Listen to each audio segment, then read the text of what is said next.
Man, oh man. Good old Ricochet. Goodbye, man. Guy got sent packing, and he landed on real glass tonight. Thanks to Bron Breakker, man. Have fun in AEW. It's basically what WWE said to Ricochet tonight.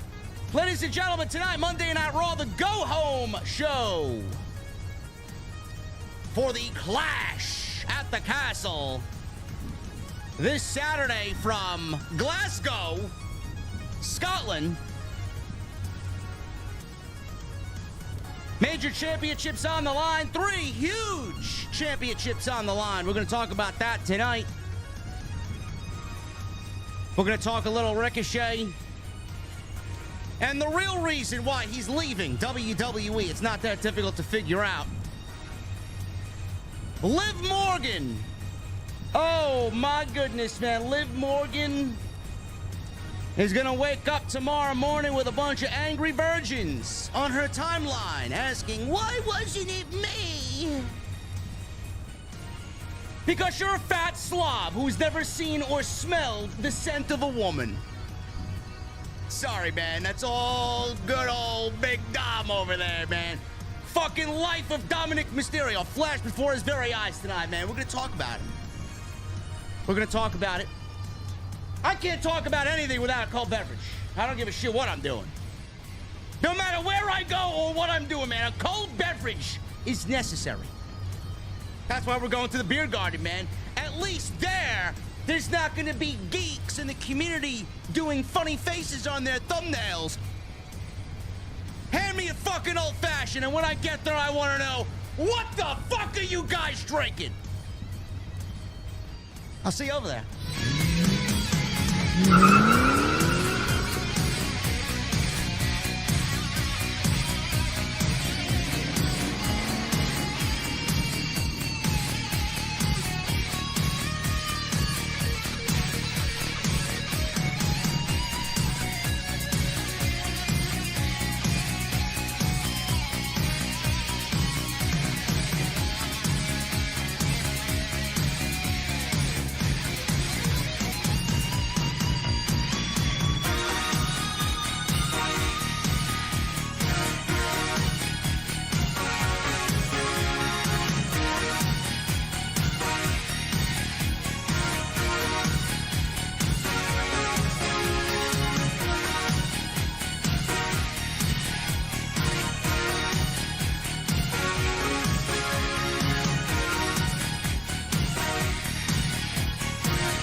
Why has Triple H been so successful? Why is Triple H running WWE better than Vince McMahon and Bruce Pritchard on Monday and Friday night? Long-term booking.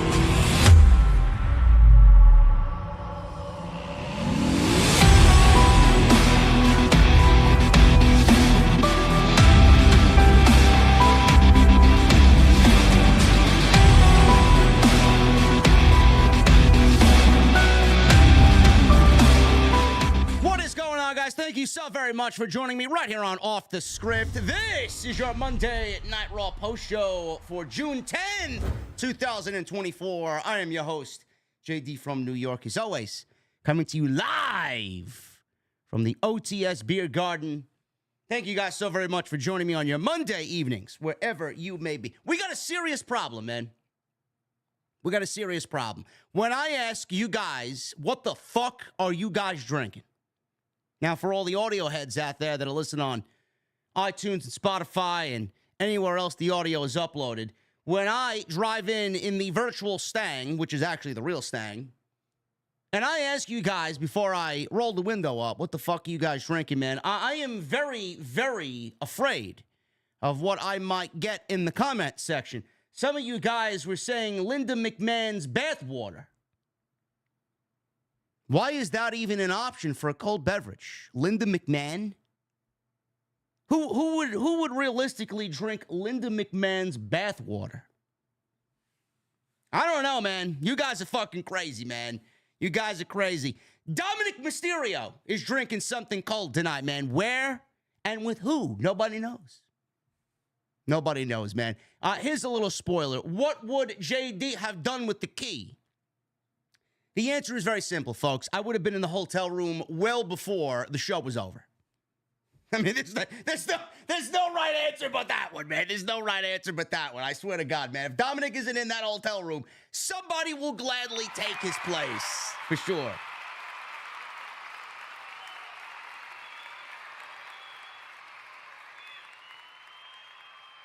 We're going to get into Dominic Mysterio a little bit later on in the show, man. Dominic was, once again, even more so seduced this week by the lovely Liv Morgan. I see some people already asking, well, why is she holding the Women's Championship?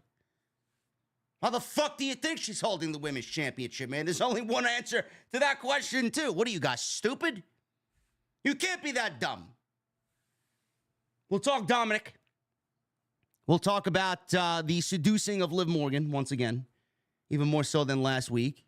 Again, many men would have folded. I don't blame them. In no situation that really is too difficult, many men would have folded. We are going to talk about that. We're going to talk about the good old Clash at the Castle pay-per-view coming up. We got a couple of bangers happening on Saturday afternoon, 2 p.m. Eastern Time here in the United States. I will be live after the Clash is over, around 5:30, and we will be live talking about the show that was on Saturday afternoon. We'll go over some of the big matches that are happening coming out of the Monday Night Raw brand. And Ricochet. The news of the night is Ricochet. Last night in WWE, we have seen the last of the one and only Ricochet as he was taken off of Monday Night Raw tonight with Samantha Irving, his fiancée, in the back of an ambulance, thanks to that barbaric and pretty fucking awesome Bron Breakker. Absolutely decimated Ricochet. Prince Puma is now on his way to AEW, and we will have a nice open discussion. We've already had this discussion earlier in the day. If you guys watched my video that I uploaded earlier, I gave you everything that you really needed to hear. If you didn't like it, kiss my ass. But once again, man, we're going to have a nice open discussion about why Ricochet going to AEW is not that big of a deal to many people. It's just where a lot of ex-WWE guys end up because Tony Khan is a fucking mark. So we'll talk about that, and we will get into the rest of Monday Night Raw tonight. Another great segment with Chad Gable and Otis. I think it is time on Saturday for Gable to get what he truly deserves, and that is the Intercontinental Championship. Lots to talk about here on Monday Night Raw. And I guess we can start at the top here with Ricochet. And I'll start with what I think is the most important topic coming out of tonight's show, and that is Ricochet leaving the WWE. Now, it was first implied that AEW, people within AEW, mainly Will Ospreay was vocal about it. He was the one public figure in that company that really highlighted how he thought it was abysmal. It was bad and just disrespectful the way WWE was using Ricochet on Twitter for their Twitter exclusive show called WWE Speed. They gave him the WWE Speed Championship. Speed is a show that X paid for exclusively for the entire year to be on their platform, basically to open the doors up for other big name companies to find some exclusive shows on Twitter. Twitter's getting into more video. Twitter's getting into more streaming. So this is going to be the path that Twitter, or X, I still call it Twitter, is venturing down, trying to compete with the likes of Twitch and Kick and all other streaming services, YouTube as well. They are trying to compete with the streaming market. Will Ospreay was very vocal about Ricochet being used in matches that don't last 3 minutes. Now, Speed is a show where the time limit is 3-minute matches. I don't really watch. I watched the first week, and I seen all I needed to see. I did not find any interest after week 1 to find 3-minute matches on Twitter and go out of my way and watch it. Not going to happen. Can't really tell a story in 3 minutes.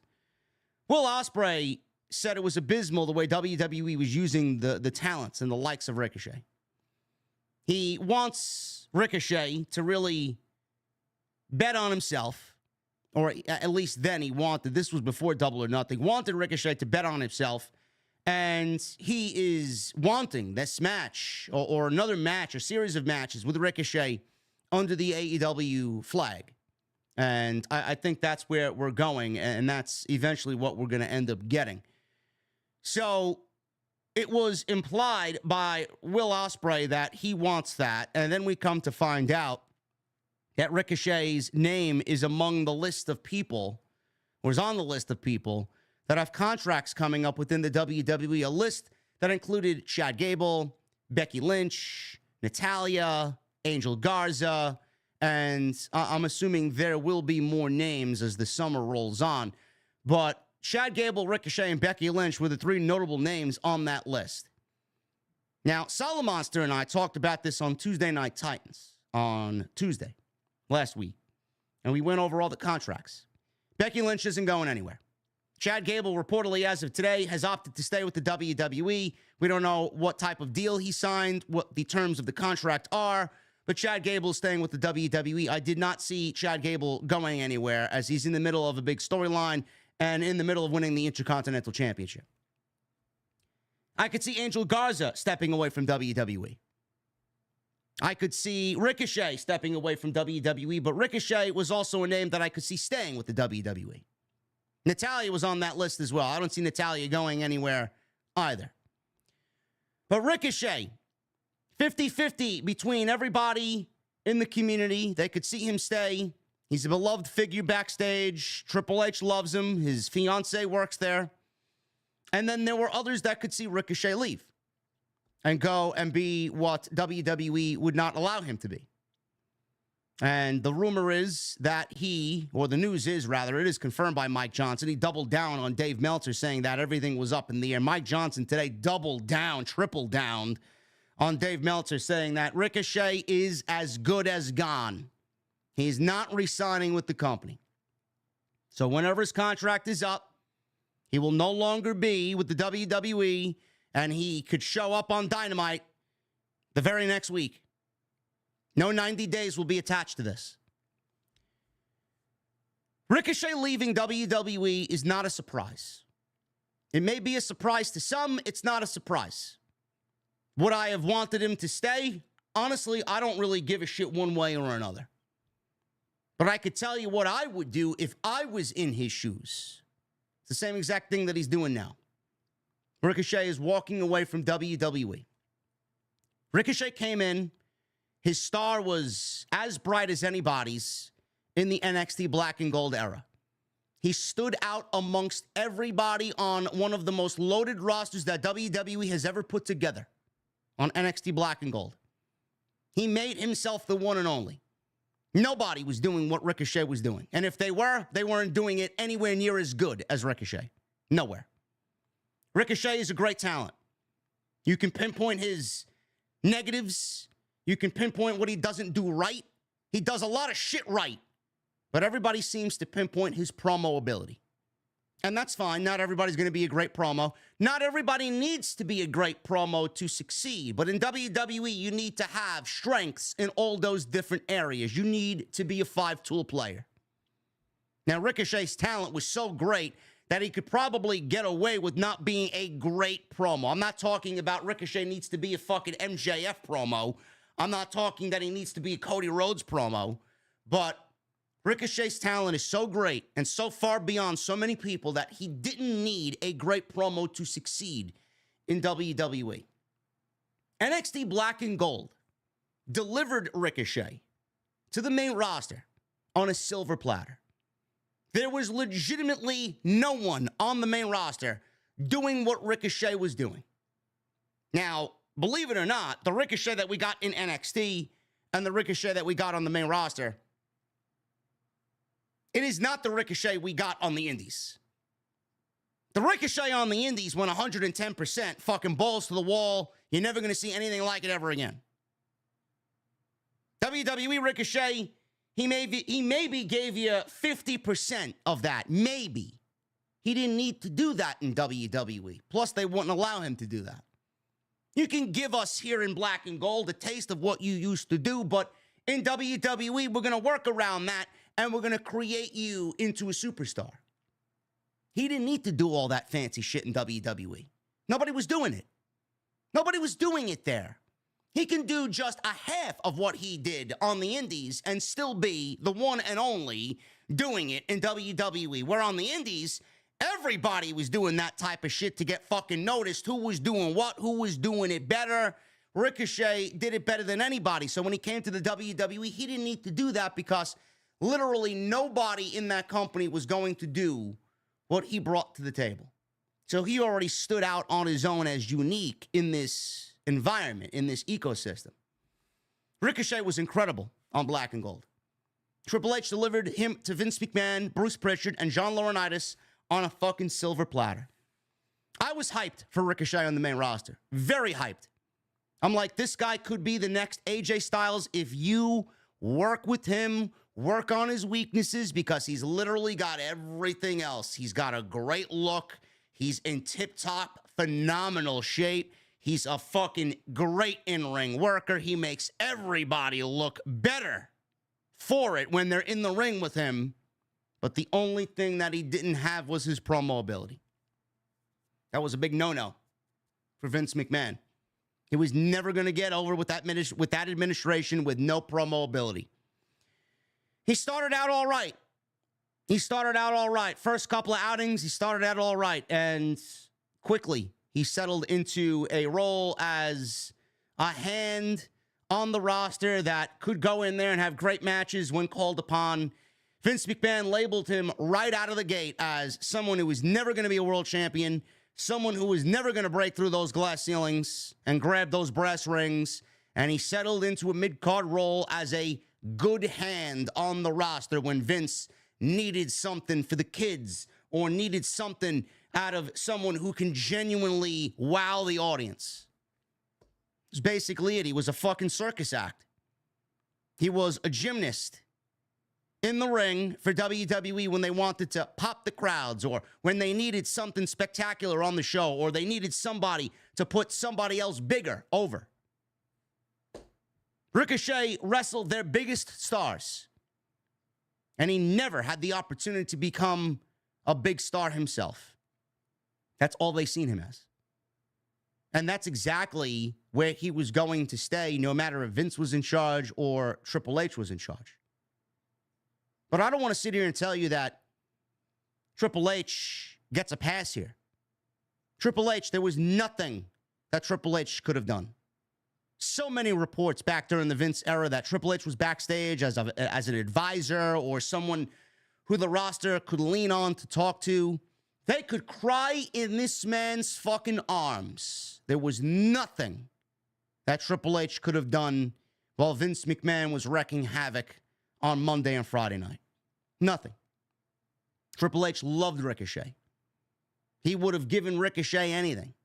As soon as Triple H took over, one of the very few guys that got main television time was Ricochet. The thing that killed Ricochet is not his promo ability. It's not Triple H's fault. The one thing that ruined Ricochet was the Vince McMahon era. And I mean that in a way, not that Vince killed him, because we all know Vince kills everything. But the thing that killed Ricochet is wasting his time under Vince McMahon.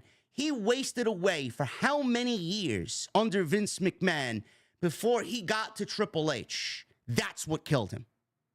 He wasted so many years under Vince McMahon that the WWE ecosystem just rolled on without Ricochet. All that time wasted. They were developing talent. They were maturing talent on NXT and in the Performance Center. By the time Ricochet got out of the Vince McMahon era and into the Paul Levesque era that we see now, that WWE passed him by and it ain't coming back.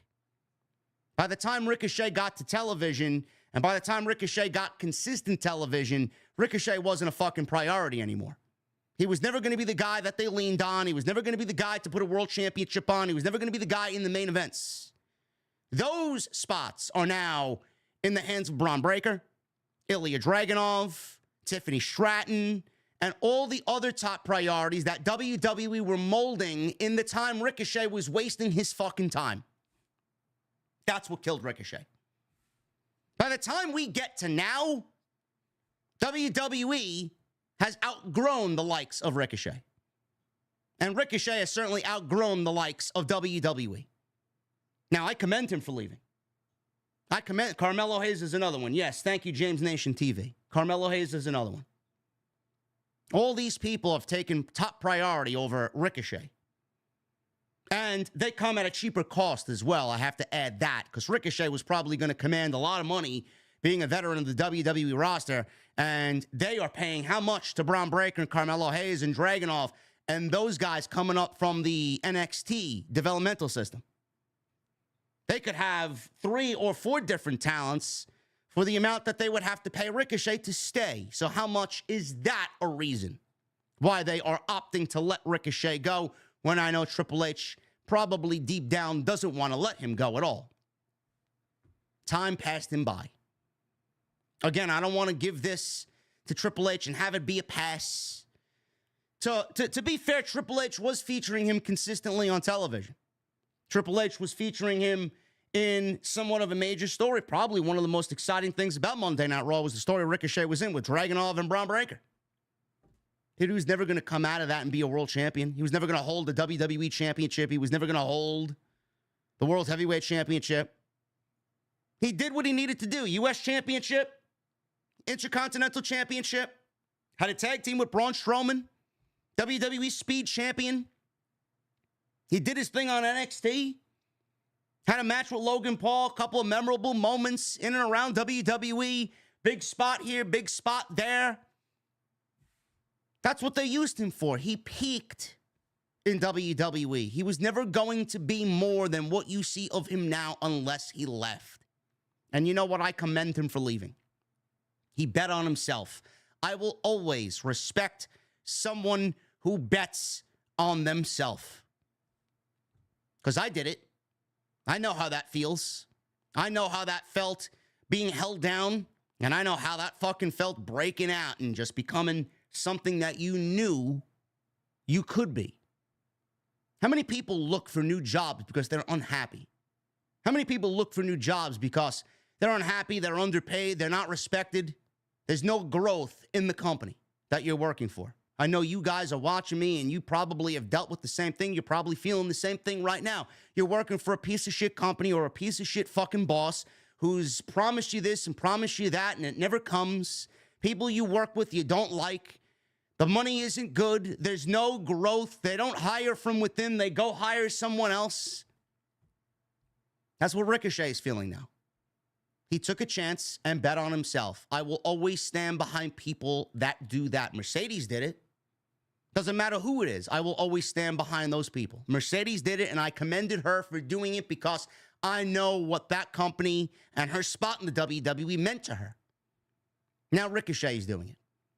He's going to go out there and kill the indies. He is. He's 35 years old. 35 years old. Why would you want him to go the Nick Nemeth route? Do you know what Nick Nemeth did? He re-signed with the WWE 5 years ago to stay another 5 years, and now he's in his 40s and then opted to leave. Imagine if Dolph Ziggler, Nick Nemeth, left the WWE 5 or 6 years ago and accumulated the mileage on the road on the indies and made himself into a bigger star. He'd be commanding more money in WWE, and he'd be a bigger star for it. He opted to stay because he was comfortable. He then realized at 40 years old, that he wanted more for himself. Ricochet is not going to allow that to happen to him. He's getting out at the right time. 35 years old, he's going to be commanding whatever the fuck he wants on the indies. He's going to have banger after banger after banger. He's going to work multiple companies. He could work TNA, he could work New Japan, he could go to AEW, he could work House of Glory, he could do GCW, whatever the fuck he wants to do. The world is his now. You don't know how exciting that is to somebody. It's like breaking up with a fucking girlfriend that you've been with for 5, 6, 7 years. And you were just growing tired of the relationship. You were outgrowing the relationship. You go out onto the market and you see all these fucking fishes swimming in the ocean. It's exciting to be on your own and not have to be tied down to anything. That is what Ricochet is going to do now. And he's going to fucking kill it. Because that old Ricochet is still buried somewhere in him. And we're going to see it, no doubt about it. Now, the rumor is he's going to AEW. He goes to AEW. Everybody's excited about Ricochet going to AEW. Am I excited about Ricochet going to AEW? Sure. I'd love to see Ricochet against Rey Fenix. I'd love to see Ricochet versus Will Ospreay. I'd love to see Ricochet versus fucking MJF, Kenny Omega, Adam Page, Swerve Strickland. You name it. You name it. There's going to be fucking an absolute banger after banger after banger match in AEW waiting for him. The list's so long that I don't think I could fucking name them on this entire show. But he's going to AEW. Is he going to be a difference maker in AEW? No, he's not. He's going to a roster that has about 7 or 8 different Ricochets. What's the difference between Ricochet and Vikingo? What's the difference between Ricochet and Will Ospreay? One's younger, and one does shit a hell of a lot better than Ricochet. Penta, Rey Fenix, every other fucking Mexican luchador that Tony Khan wants to fucking rent and bring on in for a random Rampage or a Dynamite or a Collision. There's like 5 or 6, 7, 8, 9, 10 Ricochets over in AEW. So how exactly is he going to stand out when in the WWE ecosystem he was one of one? That's going to be a problem. Do I trust Ricochet is going to do what he needs to do to stand out on his own? Sure. But there are other guys that do what he does just as good over there. And he's not some sort of game changer that is going to break the fucking boundaries down and all of a sudden turn AEW into a must-see product. Creative over everything. He's going to be walking into having dream matches left and right with no fucking story. How exactly is that changing the game? He's going to be like everybody else that Tony Khan signs to a contract and brings on into the company. I guarantee you Tony Khan's already got a contract drafted up for him. What does it mean, though? What does it mean? After the match with Rey Fenix, and the match with Will Ospreay, and the match with Omega, and the match with Swerve, what else is there left for him to do? He could certainly work the indies. He could go to New Japan. It's not some game changer. He's not a game changer at all. I'm tired of using game changer. The people that they brought in this year didn't even change the game. Ospreay didn't even change the game. Mercedes hasn't changed the game. Swerve as champion hasn't changed the fucking game. Okada hasn't changed the game. Jay White hasn't changed the game. Adam Cole didn't change the game. Bryan Danielson didn't change the game. The only one that changes the game legitimately, and I mean this wholeheartedly, is MJF. That's it. He's homegrown. He is old school AEW, and that's what people relate to. Not this indie-rific fucking garbage that Tony Khan continues to bring in week after week with no fucking identity and no fucking story. MJF is the reason that AEW is even still remotely interesting. Ricochet will serve no purpose outside banger matches. He's not changing shit. It's going to be great. He'll fit into that ecosystem a lot better than he did in WWE because his wrestling will shine through. They will not require him to cut some fucking elaborate promo. He doesn't need to be MJF. He doesn't need to be CM Punk. He doesn't need to be Jon Moxley. He doesn't need to be Bryan Danielson over in AEW on the microphone. He's going to bring what he brings to the ring, and that's all they're going to judge him on. WWE certainly isn't going to lose sleep over losing Ricochet either, though they would probably rather keep him. Honestly. They didn't want to let him go. But losing Ricochet isn't some groundbreaking fucking, oh my God, how are we going to survive the world is ending situation? It's not. WWE is going to have him replaced just like that. You don't think they can manufacture another Ricochet in WWE? Sure, they got the wheels turning already. So him leaving WWE is not some grand loss that we're going to lose sleep over. Him going to AEW is not changing the game. But the one thing I'm looking forward to is all the social media discourse about how Ricochet is a traitor for leaving WWE when the people in WWE, the people who watch WWE, didn't give a shit about Ricochet in the first fucking place. Calling him a traitor because he went to the other team. You never gave a fuck about him in the first place. Shut your fucking mouth. You're not going to realize he's fucking gone because WWE is going to have your interest somewhere else. Rollins is going to be back. Punk is going to be back. McIntyre and Gunther are going to be battling over the World Championship. The Rock is going to be back. The Bloodline is going to grow 2 or 3 people deep, more on top of what they got now. You're not going to be concerned about fucking Ricochet. You're not. I am glad he is betting on himself. And if you're not happy for him, and you're creating this weird, bizarre, psycho behavior online because he opted to go bet on himself and go wrestle for AEW, no matter what the situation is over there, you should wish him the best of luck. And you should do yourself a favor if you were a fan of Ricochet. Stop using traitor or this elitist attitude and still support your favorites no matter where they wrestle. Ricochet's not going to be winning world championships over in AEW either. International championship, a continental championship. He could be at Wembley for all we fucking know. More than likely, he will be. He'll be in the Continental Classic. Ricochet ain't going to be winning world championships over there either. Where I do think he can win world championships is somewhere like New Japan, where they desperately need top-level talent to bring some notoriety to that company after AEW basically took all of their talent away. Where I could see Ricochet shine is also TNA, where he's going to have some old locker room buddies over there. Matt Hardy and Dolph Ziggler, Nick Nemeth, Mustafa Ali.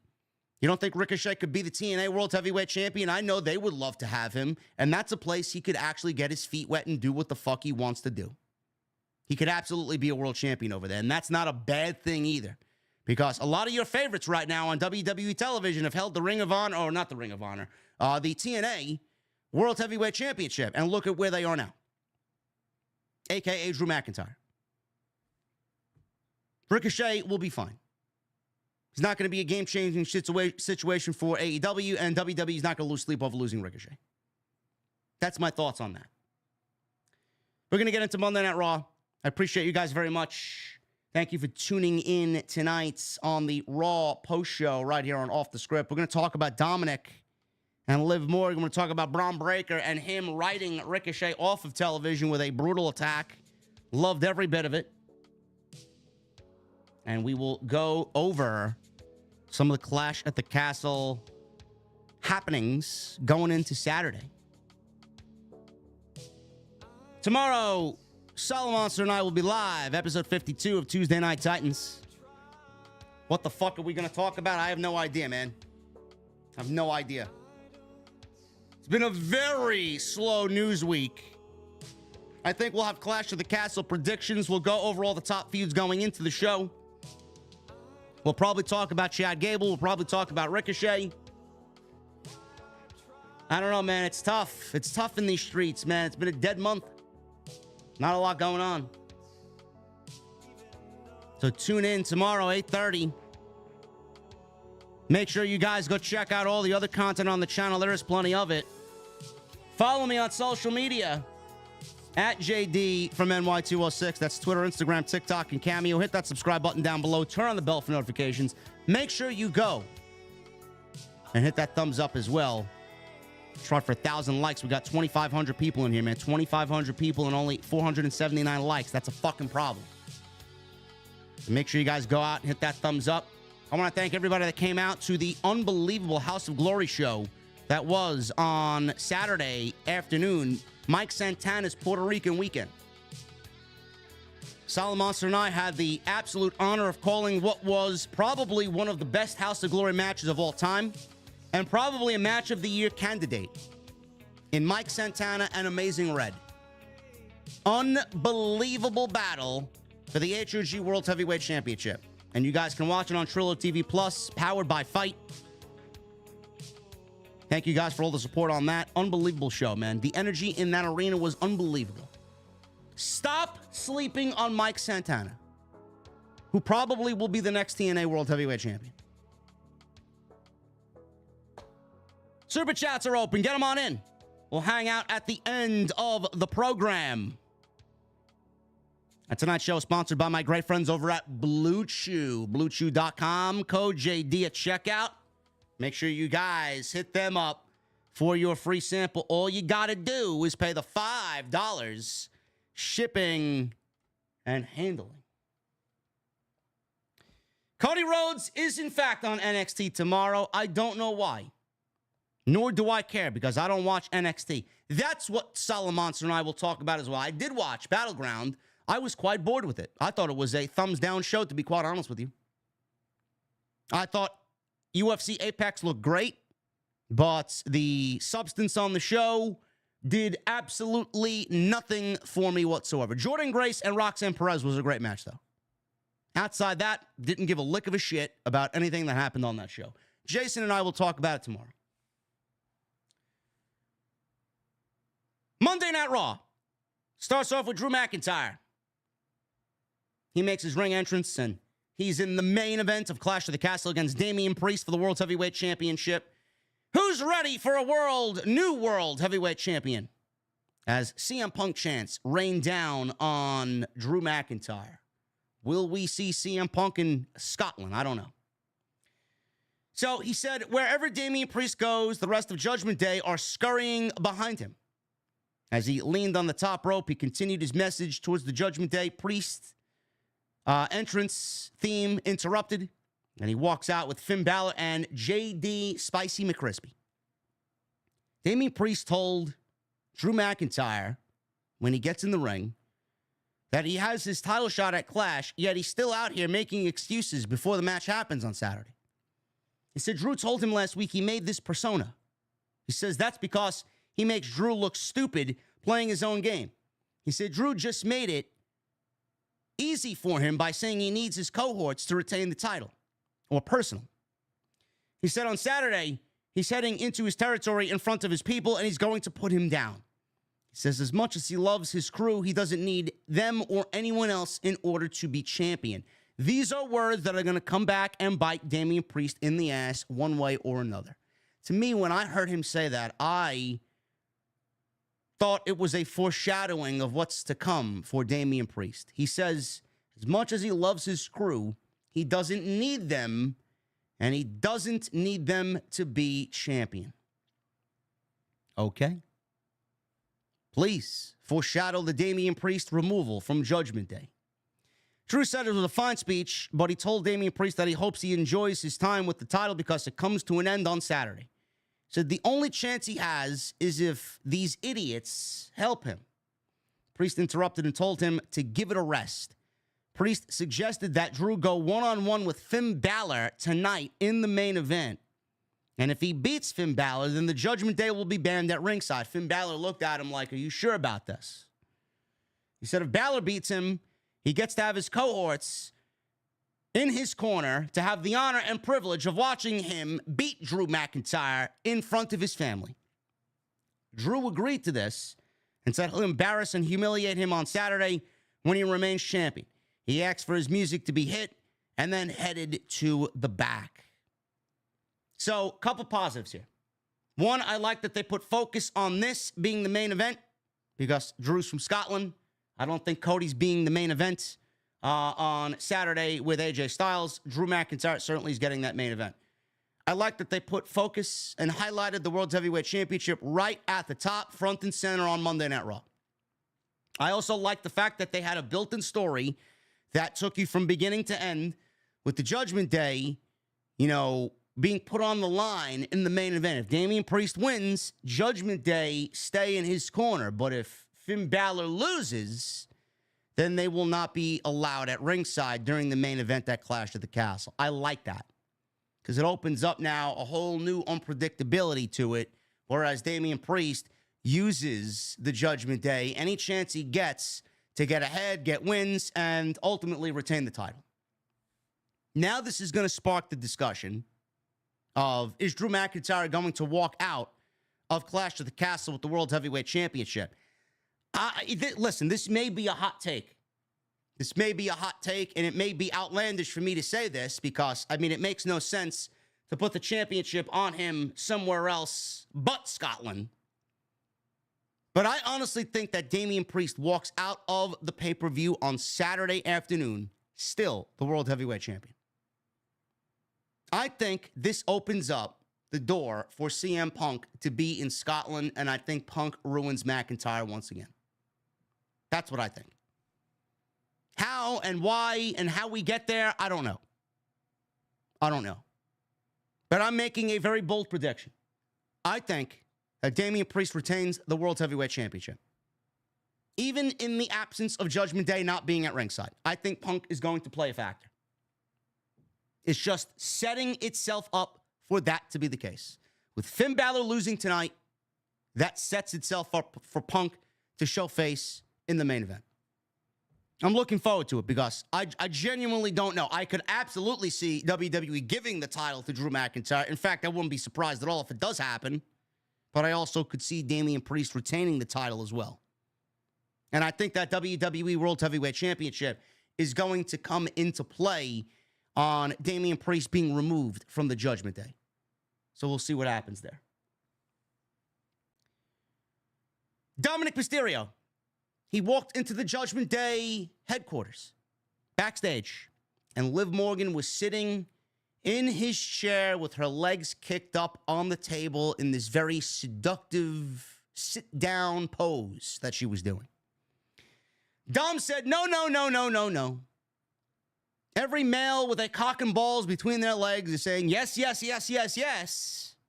to Liv Morgan. She said, a gorgeous man like him shouldn't be with a woman who makes him call her mommy. She said he should be with a girl who isn't afraid to call him daddy. I don't know, man. I don't know what we got going on here, but I think we're going to need to change the TV PG to TV 14 when Liv Morgan's on the television screen. She said, if he changes his mind, she'll be in her hotel room waiting. Now, she does the hand thing where she runs her hand all the way down his body. She stopped. She stopped around his midsection, his stomach.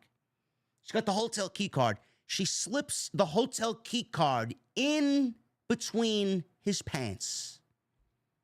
Down his pants goes the hotel room key. So Dominic takes the key out, looks at it, and throws it on the table.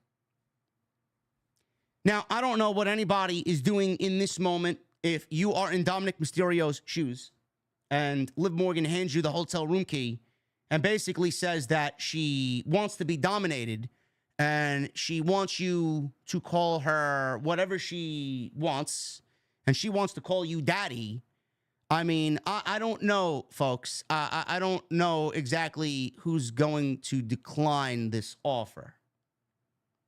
Now, I posed the question to the chat. Chat, what would you do in this moment if Liv Morgan is slipping her hotel room key down your pants and told you to meet her there after the show is over? Here's a spoiler, folks. I'm leaving the show, and I'm going right to the hotel room. Point blank, period. How many of you would have said, fuck this shit, I'm leaving? Man, I tell you, man, Dominic is being folded so quickly here. I don't know. Dominic, there's something strange about Dominic, man. This guy has intestinal fortitude for days, man. This guy's a national fucking hero, man. This man has not buckled or folded on television yet. How? I don't know. Dominic being seduced by Liv Morgan, man. What better role for someone to be playing on television than this? We got Iyo Sky versus Lyra Valkyria. Oh! Man, I gotta get a bird sound. I gotta get some hawks in the venue, man. We're outside. Or seagulls. I gotta get some seagull sound effects, man. When we're in the beer garden talking about Lyra Bird Girl, Valkyria, I gotta get some sound effects, man. So, Jesse, if you can remind me when we come back next week on Monday, that when she tries to qualify for Money in the Bank, we got to get seagulls outside. Just don't feed them, okay? Because they're pesky, man. You feed one seagull, you get about 100 on the fucking boardwalk here, man. We can't deal with the fucking bird shit, okay? Otherwise, I'm going to have to ask you to clean it, and then you're going to give me a problem, and then I'm going to have to dump you, okay? Fucking guy. Iyo. Yes, rent a Becky Lynch, says Adam JD519. You are correct in that assessment. Yes. The rent a Becky Lynch. Exactly what she is. So, this match goes about 10 minutes. Not bad. I mean, the crowd could obviously not give a single shit about this, but it's Toledo, Ohio. They don't give a shit about anything but their fucking potatoes. Hash browns, baked potato, split open baked potato with some sour cream, some bacon bits, some chives, a little cheddar cheese. That's all they care about over there, man. What is it, Idaho or Ohio? Ohio, Toledo, Ohio. I'm sorry. I got my... Listen, man, I wasn't a geography major, all right? Toledo, Ohio. What do they got over there? What is there to do in Ohio, man? I misspoke, man. Not Idaho. Idaho potatoes. Even, listen, man, you could go to Ohio and get a good potato. Who gives a shit, right? What is there to do in Ohio? Honestly. Probably fucking drive through town. There's about fucking 8 liquor stores because there's nothing else to do in fucking Bumblefuck, Ohio. Toledo, Ohio. Toledo was sleeping in Ohio tonight. Iyo versus Lyra. We'll pick it up after the commercial break. Iyo rolled outside, stopped the dropkick from Lyra before taking off with a springboard acai moonsault ahead of a commercial break. We come back from break. Valkyria took down Sky with a springboard crossbody. Valkyria then took Sky out with a nice top rope missile dropkick for a near fall. Iyo starts to come back. She sent Bird Girl into the middle turnbuckle. And then she hit a nice-looking backbreaker. Moonsault attempt by Iyo, avoided by Lyra, who went for a flash roll-up pin for another near fall. Lyra hit Sky with the Nightwing. But Dakota Kai broke up the count behind the referee's back while she was standing on the outside. She was right behind the referee. I don't know how the referee didn't see this shit. Literally right behind him. So she broke up the count. Lyra, angry, does a wrecking ball drop kick to take out Dakota Kai and Kairi Sane on the outside. This allowed Iyo to hit a corner Meteora and put Lyra in position for the over the moonsault. Lyra blocked that with her knees. She got the knees up. She tried again for the Nightwing, but Iyo pulled at Lyra's hair as she then rolled her up for the 1, 2, 3. So look at that. Look at that. Iyo Sky got the 1, 2, 3 on Lyra Valkyria. So after the match, Sky, Kairi, and Dakota triple teamed Lyra. And then fans were booing, and all of a sudden, out to the sound of crickets, because Toledo, Ohio was half a fucking sleep tonight. Katana Chance and Kaden Carter made the save to back up Lyra Valkyria against Damage Control. Wow. Wow, man, some riveting storytelling here. Iyo's great. Unhinged Iyo is great, great stuff for that women's division. I don't know where they're going with Damage Control, though. Honestly, the more I watch Iyo, the more I'm going to tell you guys she's better off on her own. Iyo is so much better off on her own. And so is Kairi. Damage Control is dead. Asuka's not going to be back for quite a while. I don't know what the fuck they're doing with Becky and Rhea out. I honestly think that we need Asuka's out, too. That's a three-headed beast right there.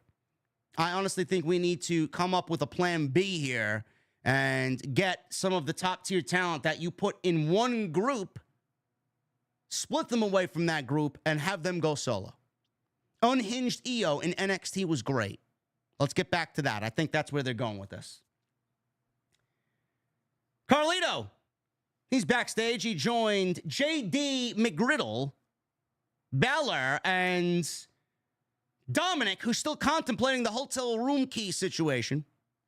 They asked Dom how he was doing.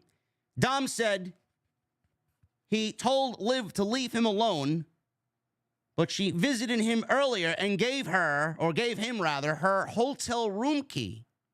Carlito with a smile, when Dominic said, I tried to tell her to leave me alone, but she ended up giving me the hotel room key to her room. Carlito was standing there smiling, and he's like, oh, that's cool. See, Carlito wanted to go. See, Carlito's got the right idea, man. Carlito's a team player, okay? He thinks it's cool. The rest of Judgment Day did not. Miz is backstage. He was in a panic because he hadn't seen R-Truth, and he asked Sami Zayn if he's seen R-Truth. Sami said, no, I haven't seen him, Miz. Miz says, not good things happen when Truth is left alone. He left and yelled, Truth! Sami then walked up to Akira Tozawa. By the way, I am so over The Miz and R-Truth as a fucking tag team. I really am. You know, I thought there was going to be a lot more to them winning the tag team titles and a lot more to them being a team. I am saying it right now, and I will say it until they lose those titles. We need to take those titles off of Miz and R-Truth. Seriously. They are doing those titles in that division no good. It was a great moment at WrestleMania. No more. Sami Zayn. He walks up to Akira Tozawa and Maxine Dupree in the back.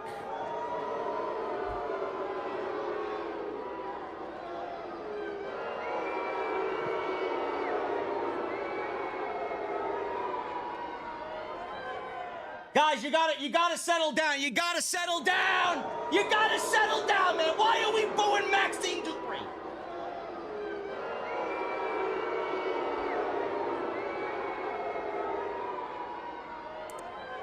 I tell you what, man, listen, you're gonna get me canceled by some fucking random virgin geek over at Fightful, man. I can't have it happen, okay? You're gonna have to calm down. We love Maxine over here, man. We love Maxine. We don't need any social justice warriors coming over here to this part of town telling us what to do. You can boo Maxine all the fuck you want. I don't give a shit. It's all about Otis. It's all about Otis. Sami asked Maxine how she's doing. She said she was okay, but seemed sad. He asked if she saw the replay of what happened. She said, yes, I saw it. Sami told her she doesn't have to take this. Otis then walks up behind Sami and stared at him. Sami says that there's not much left to say. So, Otis, I'll see you in the ring. Otis said, wait, Sami, wait. I lost it last week and I wanted to explain. Sami says he's sympathetic to what he's going through because he had to deal with it with Roman Reigns and the bloodline. He says he understood his reasons, but he said he can't figure out why Otis keeps putting it up. Otis said he had the briefcase once and had it all, and he lost it. He said Gable became family, and without him, he's nothing. Sami says that's not true. He says those are Gable's words. Sami asked if Otis knows how special he is and how special he could be. He says he hopes one of these days he sees it for himself. Maxine and Tozawa then comforted Otis. Otis is so sad. Otis is so sad. I'm telling you, man, if this is where it's going, man, Otis should break away from the Alpha Academy, and we need to get Tucker Knight back and get Heavy Machinery back in WWE. I'm calling it right now. Where's Tucker Knight? Tucker! Where is he? Have Otis call him up. Carlito and Dominic. They were talking, and then J.D. McRib showed up with Finn Balor, and they were talking. When in walked Priest. Priest said he heard something about a hotel room card. Balor says that was just Liv trying to distract the Judgment Day, and don't worry, it's under control. Is Liv Morgan under control? Listen, man, I could go take control of Liv Morgan, man. Listen, somebody's got to go subdue Liv Morgan. I'll do the dirty work. Anybody would gladly take that deed, okay? They had an action figure of Rey with "I'm a deadbeat dad" written on a piece of paper above this little stand that was on the Judgment Day table there, the clubhouse table. They do not like Rey Mysterio. He's still a deadbeat dad. But we got Rey Mysterio, Dragon Lee out there. They made their way out with Zelina Vega, and all of a sudden, QR code flashed with the words, "Your patience will be rewarded." Now, I did look this up because everybody's claiming the date of June 17th is going to be an important day for the Wyatt family. If you go on social media and find what the QR code says, it has a countdown for 7 days from now, which is next Monday. The Fallout show, the follow-up show from Clash of the Castle. The QR code says, with a countdown timer for 7 days, "You refused salvation. The reckoning is inevitable." Sounds like I'm playing fucking Destiny 2, battling the witness. If this doesn't end in a Wyatt 6 Nexus-like fucking destruction of whoever's in the ring at the end of Monday Night Raw, I will be a very disappointed individual. I mean, you're really making a big deal about this. You're really hyping this shit. What is it, like 3 months of fucking QR codes now? If I don't see bloodshed next Monday, I'm going to be a very disappointed wrestling fan. I don't know who's in this thing. Nikki Cross is rumored. Dexter Lumis, Joe Gacy, Eric Rowan, Bo Dallas, Alexa Bliss. I don't know who's in this thing. But something absolutely fucking memorable and noteworthy needs to happen next week. The reckoning is inevitable. All right. We'll see what happens. We got a vignette airing where Ludwig Kaiser said he knows that simpletons think he's just Gunther's mouthpiece and a sidekick. He says he beat Sheamus with A-plus talent and ruthlessness last week on his own.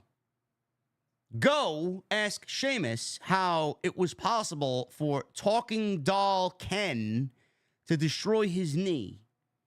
He says he won't be taken lightly. He says he was designed for greatness, and anyone who steps in his way will be eliminated. Oh, it was 2 weeks. It said 6/23. Is that what it said? So we got another 2 weeks of QR codes. I thought it said, what did it say? Let me see, 6/23. No, guys, I think you're reading that wrong. It's 6 days, 23 hours, 16 seconds, and 29 milliseconds, or something like that. It's not 6/23. 6/23 what? It says 6/23, 16/29. It's a countdown. It's not a date. It's next Monday. June 17th is the date, not June 23rd. I don't know where you guys are getting June 23rd from. You're making me sound fucking crazy. I saw a countdown clock. I don't know how you saw a fucking calendar date. Why it's next week, hopefully. That's why I don't read the chat. I got my notes and I put fucking 6/17/2024, and you guys are fucking telling me no, it's the 23rd. Braun Strowman, Rey Mysterio, and Dragon Lee against Dominic Mysterio, J.D. McFlurry, and Carlito. This was a fun tag team match. I mean, I'm done seeing Judgment Day battle at Rey Mysterio. I mean, I feel like I've been watching fucking reruns of this for the last 2 years. Honestly. It's nothing really new here. This was a fun tag team match, though. We'll pick it up after the commercial break. McNugget, got sent out of the ring. Mysterio caught by Judgment Day on the outside as he's used as a battering ram to clothesline Lee when he tried to go for a dive. We go to commercial break. So we come back from the break, and we're back in the ring with Mysterio, and Carlito is the legal man. I don't listen, man. I love Carlito. I do, but Carlito is not good. This current iteration of Carlito is not good, man. He moves like fucking molasses. Carlito works in a style where he just doesn't want to be there. That's the vibe I get. He does less than the bare minimum. Or maybe it's just me. Is it just me? What an awful run this WWE return for Carlito's been, huh? Both guys are down. Carlito and Mysterio are down as they attempted to reach for their respective tags. Carlito managed to make it to JD McCrispy, which allowed him to stop Mysterio at making the hot tag. Mysterio tried to mount a comeback on Carlito, but that got snuffed out very quickly. Carlito punched out Lee in the corner. Mysterio again tried to create some separation here, removing McDonough and Dominic from their apron. And that finally allowed Strowman into the match. J.D. McCafe and Dominic took down Strowman from the apron and rammed him into the corner. Judgment Day took over in the match. Mysterio completely isolated from his partners. That was pretty bad for Mysterio, man. This advantage was stopped as Mysterio hit a DDT on J.D. McCrispy, which gave him time to tag in Dragon Lee. Lee utilized his high-flying offense here. He's flying all over the place, took out Carlito. Lee had Carlito trapped in a tree of woe and stomped right through his chest, coming off the top rope. J.D. McNuggets, with a side of barbecue sauce, broke up the 2 count. Dominic drop-kicked his father to the outside, Ray. I wonder what Ray has to say about this Liv Morgan dilemma.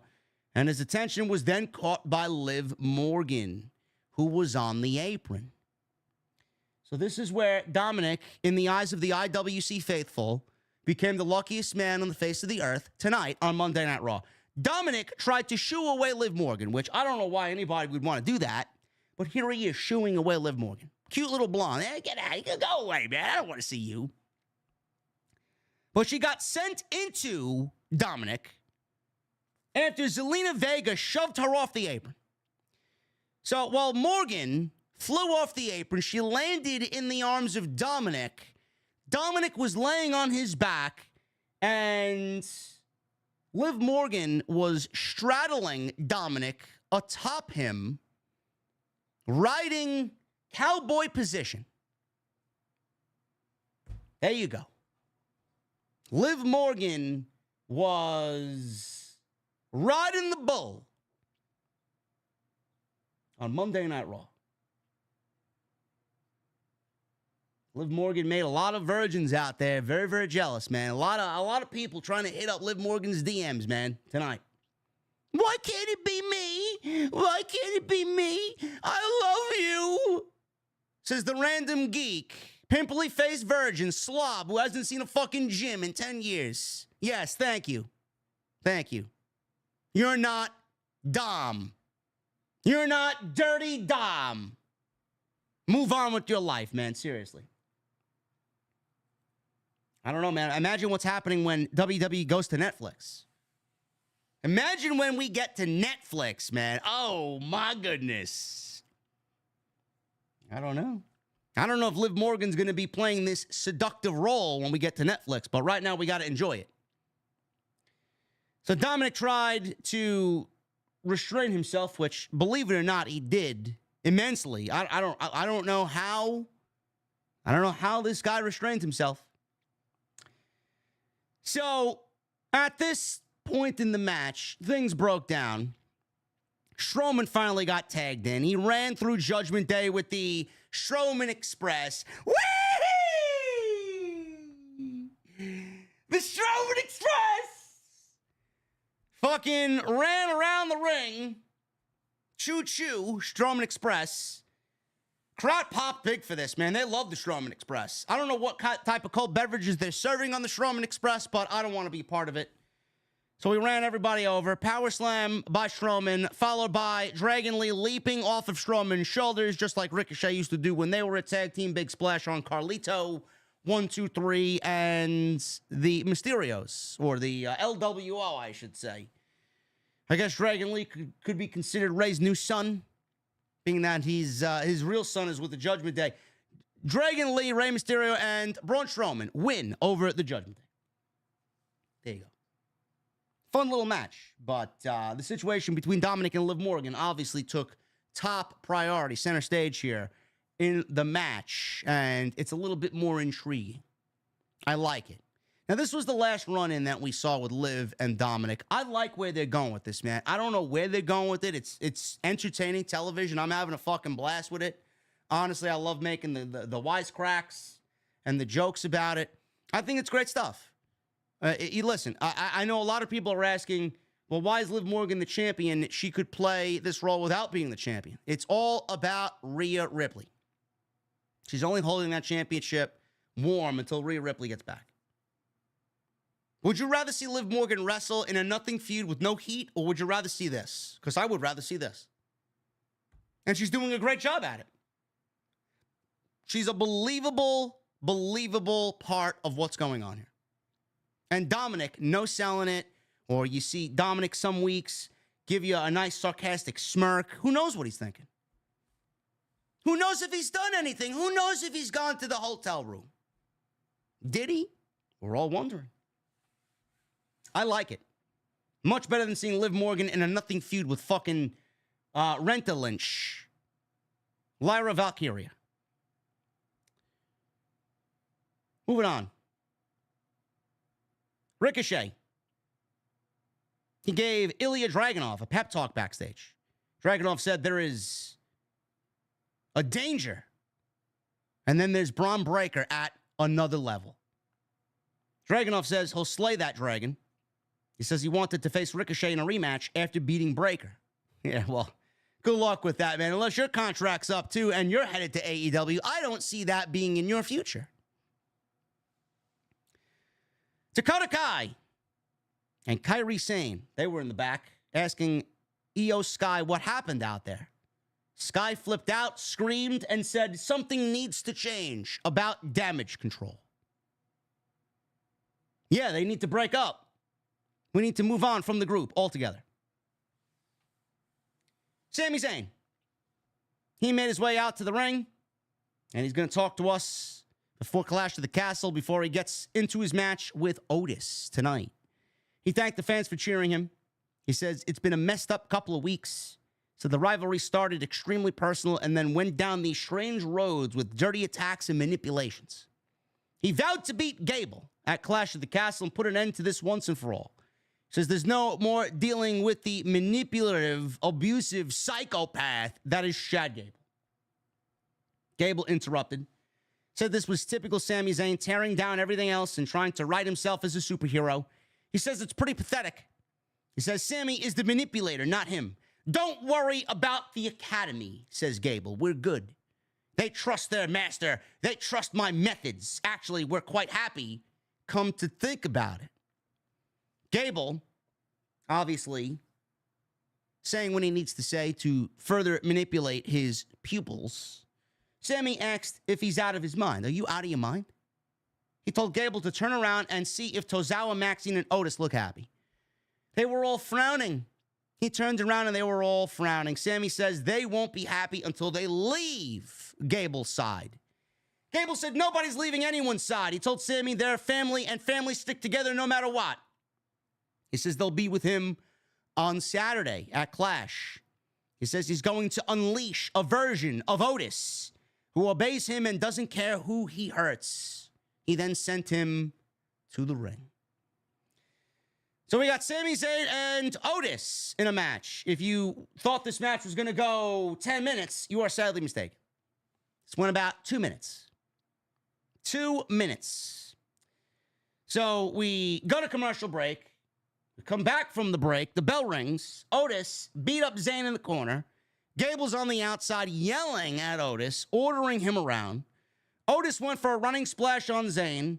He repeated this move because Gable wanted him to continue to squash Zayn in the corner. So Gable gets on the apron. He starts shouting at Otis to listen to him. That opened up Otis to turn around and eat a haluva kick by Sami Zayn. And Sami Zayn pins Otis 1, 2, 3. Post-match, Gable attacked Sami Zayn and held him up for Otis to attack him. Otis hesitated again as Gable shouted. He threw Sami Zayn down. He gets in Otis's face. He slaps him not once, but twice for refusing to listen to him. Otis hyped himself up. He got enraged. And at this point, Sami Zayn gets up because nobody's paying attention to him. Gable is yelling at Otis. Sami Zayn gets up. He goes into the opposite corner, stands up, and finds the energy to stand up on his own. Gable is in direct path of Sami Zayn. Otis is getting angry. It looked from our vantage point, he wanted to attack Chad Gable. But Otis ran right into Sami Zayn again and splashed Sami Zayn in the corner because Gable got out of the way.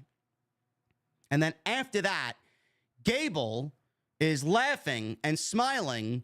Otis gave Sami Zayn another World's Strongest Slam. Gable tried to stand side by side with Otis, but he quickly turned to him as Gable began to cower in fear. Looked like Otis was going to attack him.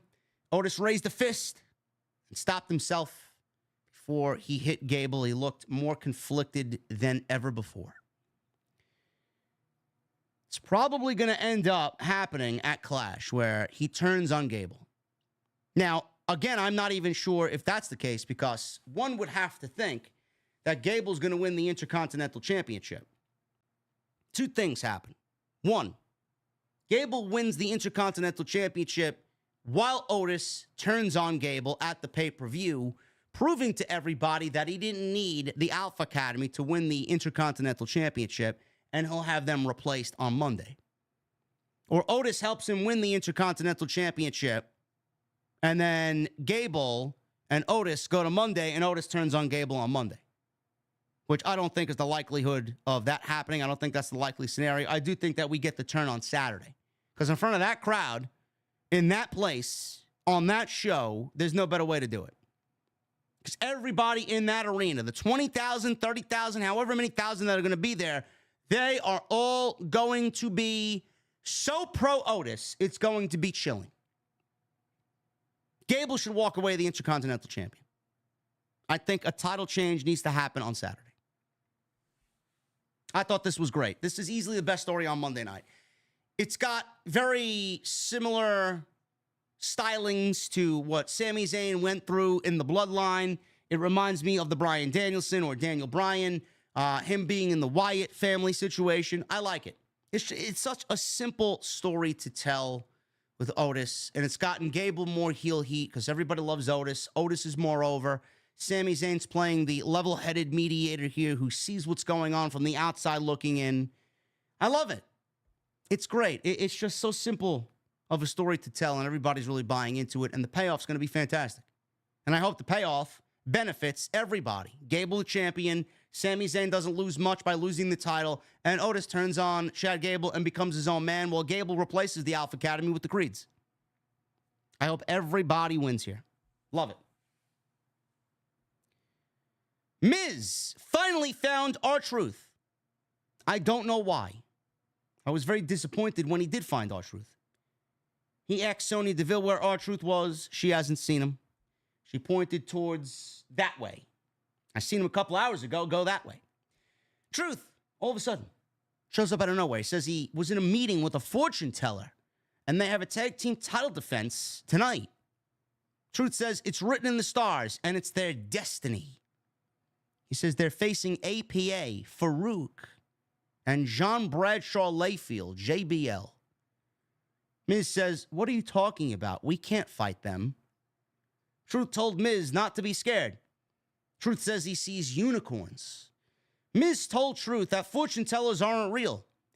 And then R-Truth asked him, what are you talking about they're not real? You mean to tell me that Santa Claus is not real? The Easter Bunny is not real? The Tooth Fairy is not real? No. Now, sorry to be the bearer of bad news. None of that stuff is real. The fortune teller walked out. The fortune teller ended up being Scarlet from the Final Testament, carrying crosses, Scarlet. She walked out and gave the Miz a card. She said, her men, AOP, look forward to wrestling them later tonight. So Miz looked at the card. It was the death card.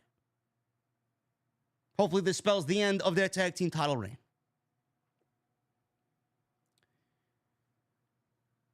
Cody Rhodes put out a tweet saying something about Trick Williams and Ethan Page. They then plugged that he will be on NXT Tuesday night. Man, they're really going for the fucking kill, man. They're really looking to overtake AEW Dynamite in the ratings, knowing that Dynamite is within striking distance. Because of the working relationship with TNA, they have moved within inches of AEW Dynamite ratings. Maybe they're hoping for Cody Rhodes, to put them over Tony Khan in the ratings on Tuesday night. That's the only thing I could think of. I think AEW is going up against the NBA Finals game, if I'm not mistaken. So WWE, as petty as they come, knows AEW is going to be down, and they're going for a knockout shot on Tuesday night. That's the only thing I can think of. It's the only thing I can think of. There's no reason why Cody Rhodes should realistically be on NXT Tuesday night. A video package aired on Jey Uso, showing audiences going crazy for his entrance and hyping up his Money in the Bank announcement. It was announced by Michael Cole tonight that Monday, next week, we will start Money in the Bank qualifiers. Excellent decision. Love when we can qualify for something that is a multi-man match, like a Money in the Bank ladder match or an Elimination Chamber match, or if television time provided WWE more time, or they made more television time, I'd love to see qualifying matches to get into the King of the Ring. But qualifying matches for Money in the Bank, that is a great decision by Triple H. Zoe Stark and Shayna Baszler. People were getting up. I felt people getting up from their seats and going to the bathroom or to the concessions, because that's exactly what I did here at home. Zoe Stark and Shayna Baszler versus Isla Dawn and Alba Fire. Women's tag team match goes 3 minutes. Baszler finished Alba Fire with her Kirifuda clutch in 3 minutes. I do have a question. I do have a very logical question. Why do we have Isla Dawn and Alba Fire, who are obviously in the Clash of the Castle tag team title match, triple threat with Jade and Bianca, who were out there by ringside, by the way, watching this match that nobody gave a fuck about? Isla Dawn and Alba Fire will battle Jade Cargill and Bianca Belair and Zoe Stark and Shayna Baszler. Triple threat match for the women's tag team titles. Alba Fire and Isla Dawn have not been featured regularly at all. They are basically catering jobbers. Yet WWE puts them in this match specifically because they are from Scotland. And WWE puts them in a tag team match to give them some momentum. And then yet they have them lose this match. The one team that they have in this match that isn't featured at all, they gave the loss to. How does that make sense creatively? Now, it was 3 minutes. Nobody gives a shit about it, but I'm going to ask questions anyway because that's my job. The team that had the least amount coming in lost instead of giving them the win to give them some sort of momentum going into Saturday. I just don't find that to be level-headed booking. What do I know? What do I know? Bron Breakker. He goes one-on-one with Ilja Dragunov. This was easily the best thing on the entire show. Great match.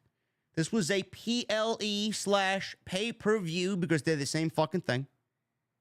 Pay-per-view level match here on Monday night between Bron Breakker and Dragunov. Are you guys in the Bron Breakker I Believe Now camp? Are you guys all in on Bron Breakker? Are you? Because if you're not, I'm going to have to ask you to rethink your fucking wrestling mindset. Are you guys all in on Dragunov? If you're not, I'm going to have to ask you to rethink what you're thinking. Give it some serious thought. Didn't take WWE long to give Breakker a breakout performance, and this is exactly what we needed. This was fucking fantastic. Great stuff. Bron Breakker is easily becoming one of the best things about WWE in general right now on both Raw and SmackDown. So, we will go to a commercial break. And I am going to pick it up after the first commercial break. We have Bron Breakker in the middle of the ring with Dragunov in a chinlock. So he took control of Dragunov during the commercial break.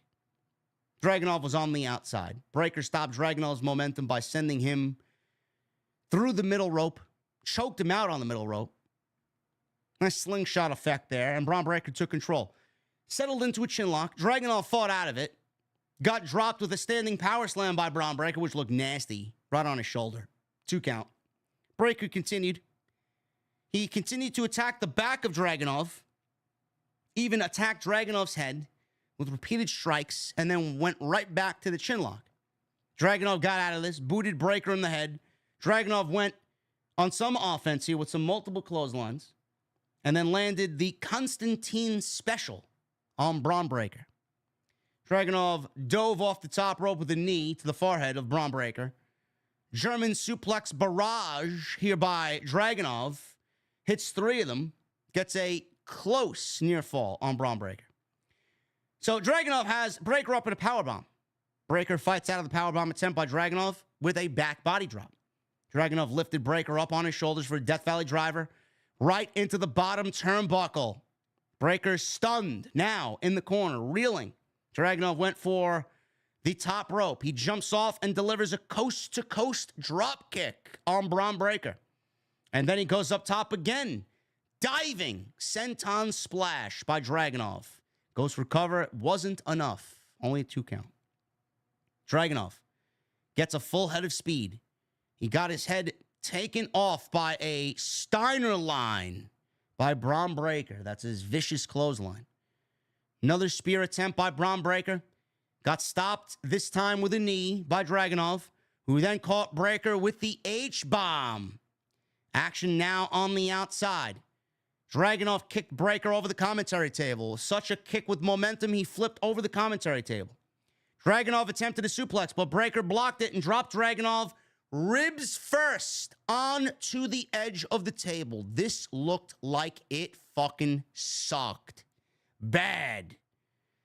Breakker lifted Dragunov on his shoulders, and he targeted those injured ribs, slammed him onto the barricade and into the ring post. He gets back in the ring. Dragunov's fighting back. Tried to fight back anyway. Breakker speared him out of nowhere. Dragunov rolled out of the ring, and he gets leveled with another spear on the outside by Bron Breakker. Bron Breakker then pulls down his straps. Dragunov pulled himself into the ring, and one last spear here by Bron Breakker ended Ilja Dragonov. 1, 2, 3. Great, great, great match by these two. Bron Breakker is the future. Dragunov is the future. WWE is going all in on Bron Breakker. All in. I would not be surprised to see Intercontinental title gold around Bron Breakker's waist at the end of the year. Calling it right now.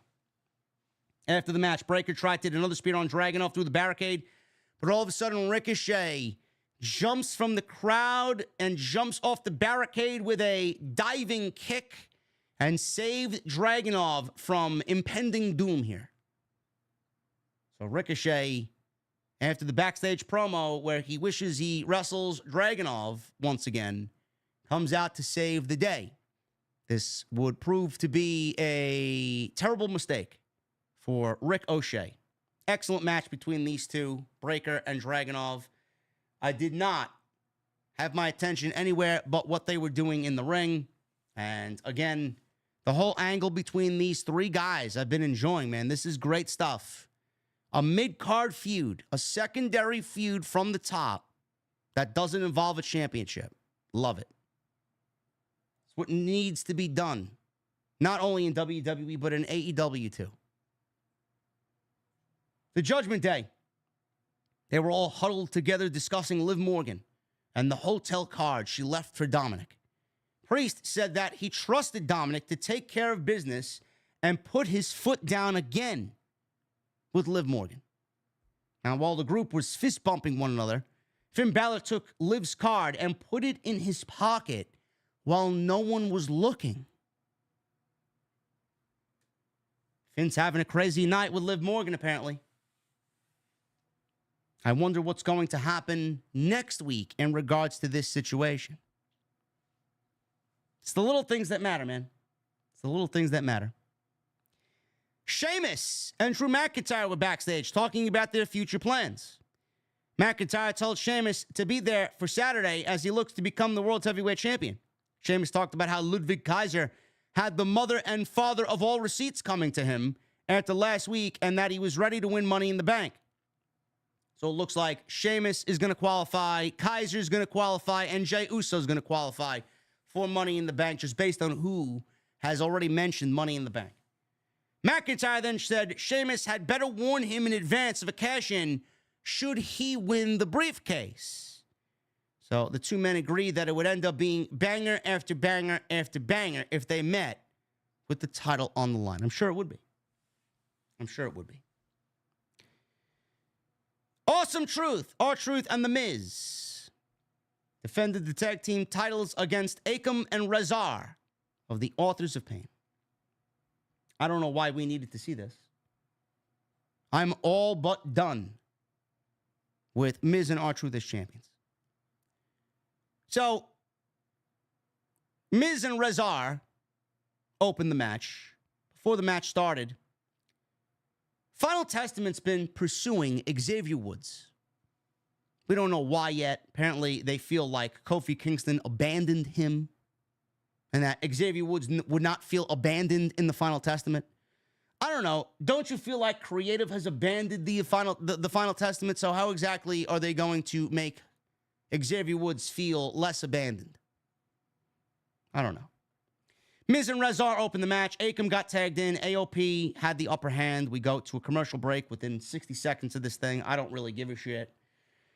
We come back. Miz is in trouble. Akam tried to stop him from tagging Truth. Truth entered the match, hit the John Cena You Can't See Me tribute on Akam.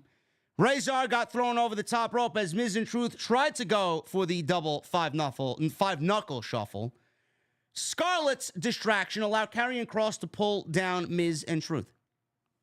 So Kofi Kingston and Xavier Woods ran down, attacked Karrion Kross, which gave Awesome Truth the opportunity to roll Akam up after a failed pin attempt to hit him with a World Tag Team title belt. Miz got the pin to help his team retain the Tag Team Championships. No real development here.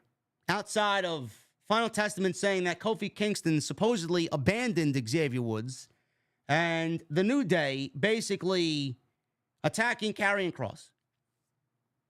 No real developments here in this story. They need to get to a place where we have some solid answers here. Otherwise, nobody's going to fucking care. I don't really know who cares for the Final Testament, but they need to do something and do something fast.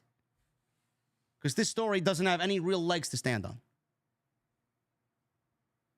Ricochet. Ricochet was backstage helping Ilja Dragonov up when Bron Breakker speared Dragunov through a production crate. This man is a fucking unhinged psychopath. Bron Breakker and Ricochet fought their way to the parking lot where Breakker picks up Ricochet and lawn darts him, Kevin Nash style, on Rey Mysterio back in the old WCW days. Lawn darts him into the production truck that's outside. This was not it, though. This was not it. Breakker lifted Ricochet up on the steps of the production truck and power slammed him. I thought it was a power bomb. Power slam on Ricochet right on top of a windshield of a nearby car. Officials and referees tried to usher away Breakker here. Ricochet was writhing in pain, screaming in pain. Was it real glass? I'm assuming it was. We got a replay of what happened. We return to the scene of the crime where Ricochet is being loaded onto a gurney and into the ambulance. In walks Samantha Irvin into the back of the ambulance, and she rides away with Ricochet, as this is the last moment we see Ricochet, the last time we see Ricochet on Monday Night Raw. Bron Breakker kills Ricochet as they write him off of television. I thought the attack was great. I thought the attack was very Bron Breakker-esque. And Michael Cole alluded to Adam Pearce was not here tonight. Adam Pearce was, I don't know who the fuck was running the show then. Adam Pearce wasn't there. What's going to happen to Bron Breakker? This may be the straw that breaks the camel's back. He's already beaten Dragunov. Listen, man, I would have loved to see a triple threat match with these three at Clash of the Castle. We're not going to get that, and we got the Breakker versus Dragunov match tonight. I'm still sticking with my gut instinct here. I think Adam Pearce forcefully trades Bron Breakker to SmackDown and makes him Nick Aldis's problem. That's what I think. And overcomes somebody. Who it may be, I don't know. AJ Styles? I don't know. But I think this ends with Bron Breakker getting traded. It's the only thing I could possibly think of. Let me know what you guys think. Kiana James was probably running the show. She just got here. She's already having administrative powers. Drew McIntyre. He went one-on-one with Finn Balor. McIntyre wins. Judgment Day is banned from ringside at Clash at the Castle. This was not bad. I don't think these guys are capable of a bad match. We'll pick it up after the commercial break. Before the commercial break, Balor was unable to avoid McIntyre's. McIntyre threw him over the announce table with a belly-to-belly throw. We go into the final commercial break of the show. We come back. McIntyre, he's on the offense against Balor. Trapped him in an armbar submission. So McIntyre and Balor go back and forth. And Balor, all of a sudden, comes back. He continues some attacks in the corner. McIntyre caught Balor with an attempted power slam. He got reversed into a neck breaker for a 2 count. Balor then once again applied the armbar, which forced McIntyre into lifting him up for a power bomb. McIntyre came back with some clotheslines and some belly-to-belly throws, and he followed that up with a neck breaker. McIntyre kips up, had Balor in his sights for a Claymore kick. Balor countered into a sling blade, and then he flew over the ropes with a huge Balor-like tope over the outside. Balor had McIntyre drop with some repeated drop kicks and looked to give him a coup de grace as he landed in the landing position. McIntyre stood himself back up, hit the Glasgow kiss headbutt, or Glasgow kiss headbutt, followed by the superplex off the top for a 2 count. Future shock DDT by McIntyre. He got Balor targeted again for a Claymore. Out comes Damian Priest. He walked down the aisle with Carlito and J.D. McFish trying to run interference. Balor hits his drop kicks, misses the coup de grace. McIntyre ended the match with a Claymore kick and earned a World Championship match with no outside interference from the Judgment Day on Saturday's Clash at the Castle pay-per-view, or PLE. Raw ended with champion and challenger staring off or staring down at each other as the show came to a close. I thought the main event was really good stuff. McIntyre winning this match removes Judgment Day from the main event scene. But like I said in the beginning, it may remove Judgment Day from the main event on Saturday, but I have a sneaking suspicion that with Judgment Day removed, we're going to get some Pepsi-loving freak from Chicago who's going to be inserted into that match in some way, shape, or form with some outside interference. Hot take, I think Damian Priest is retaining the championship at Clash at the Castle due to CM Punk. We have been without CM Punk for what? 3 weeks now? 4 weeks? Almost a month without CM Punk. Very eerily quiet on CM Punk front. I think he shows up on Saturday. I thought Raw was a thumbs-up show. I mean, there are parts of the show that don't need to be on the show. But with Bron Breakker, first of all, the Ricochet story was big enough. Ricochet having his last night on Monday Night Raw. Bron Breakker and Dragunov was fucking fantastic stuff. The attack on Ricochet, ending his WWE run from Bron Breakker, was fantastic. McIntyre versus Balor was great stuff.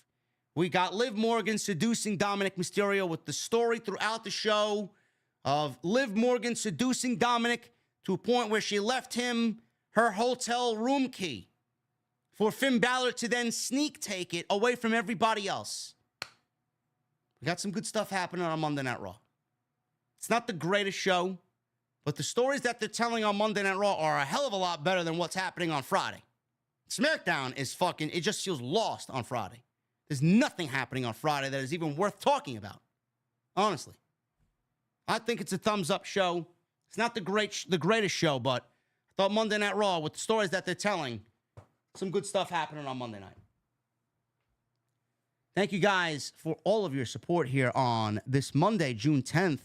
We're going to get into the Super Chats in just a second. You guys can still get those in, man. They are open. Get your Super Chats in. We'll hang out for as long as you want. It's all depending on you guys. It's been a slow June, man. Let's pick it up. Let's pick up the pace. Follow me on social media at JD from NY206, Twitter, Instagram, TikTok, Cameo. Hit that subscribe button down below. Turn on the bell for notifications. Make sure you guys go check out all the other content on the channel. There's plenty of it. Solid Monster and I will be live tomorrow night with episode 52 of Tuesday Night Titans at 8:30 Eastern. Hit that thumbs up. Let's try for 1,000 likes on today's Monday Night Raw post show right here on Off the Script. Sponsored by and powered by Blue Chew. And I'll tell you what, Dominic is going to need to use code JD at BlueChew.com to get a free sample. You don't want to let Liv Morgan down, bro. I know nerves are probably starting to develop. You get Liv Morgan in that position, man. Listen, man, anything could go wrong. Listen, man, I've been there. We've all been there. Beautiful woman you're with for the first time, nerves start getting a hold of you. Listen, don't have that happen. Don't have that happen. Blue Chew is where it's at. It's going to give you the extra confidence and boost you need to make sure she gets what she wants and she's calling you daddy. If that's not a sell, I don't know what the fuck is. Blue Chew is a unique online service that delivers the same active ingredients as Viagra and Cialis, but it comes in chewable tablets and a fraction of the cost. You guys can take them anytime, day or night. Be ready whenever that opportunity, like Liv Morgan, arises. The process is very simple, guys. You're going to sign up at BlueChew.com. Sign up at BlueChew.com. Consult with one of their online medical professionals, and once you are approved, you're going to receive your prescription within days. No questions asked. And the best part, it's all done online. No waiting in line at the doctor's office. No waiting in line at the pharmacy. No awkward conversations. They ship directly to you discreetly, and they are prepared and shipped right here in the USA. So if you guys want to sign up, get your free sample, all you got to do is pay the $5 shipping and handling. That's BlueChew.com. Code JD at checkout for your free sample. BlueChew.com. I want to thank them for once again sponsoring this great show right here on Off the Script.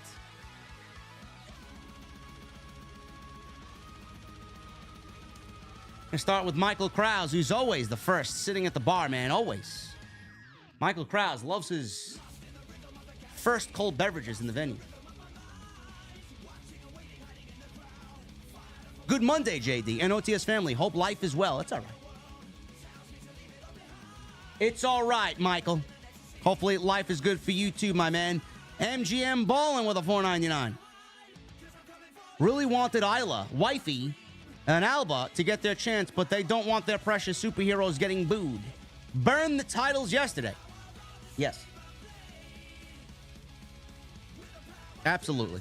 And yes, Isla Dawn is a very lovely woman. MGM Ballin. I must correct myself from my previous super chat. Did not know it was a triple threat. Watch Bianca and Jade stack, pin all four of them, burn the titles. I would not be surprised, Ballin.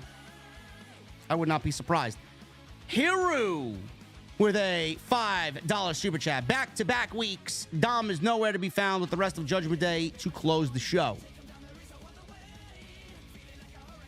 Bro, Dominic. Listen, Finn Balor took the key card. Where the fuck is he? They could, listen, man, they could go to the front desk and go get another key card and tell them that they lost it. You ain't fooling nobody, Dom. Michelle with a 2. Outside of Sammy and Alpha Academy, Raw has been meh tonight. Listen, they are operating with some decent stories on Monday night. That's also one of them. That's probably the best story on Monday night right now. Sammy and Otis and Chad Gable. Tony Brown with a $4.99. That Scarlett is quite the woman, and NXT is a meat factory. Yes. Yes, it is. I mean, all you had to do was watch Battleground last night and see what type of meat they're working with down there. And they don't even have Nikita Lyons on TV. Televo Swayze with a $4.99. I'd give good old Dirty Dom a couple weeks tops at best. It's just the good Lord guiding him through. I'd have given up right there. Won't be long. Bro, I would have folded fucking 3 weeks ago. Stay curious with a $5 super chat. What's the point of Liv Morgan holding the belt? No matches to speak of. No feuds with any woman. No title defenses. Nothing but Dominic. What's the point of Liv Morgan holding the title? To keep it warm for Rhea Ripley. Because that's who she's losing it to when Rhea Ripley gets back. First match. Eddie Hazard with a 33 months. Thank you, Eddie. I would dig up my grandmother and sell her to an underground Chinese meat market for Liv Morgan to hand me her room key. Eddie.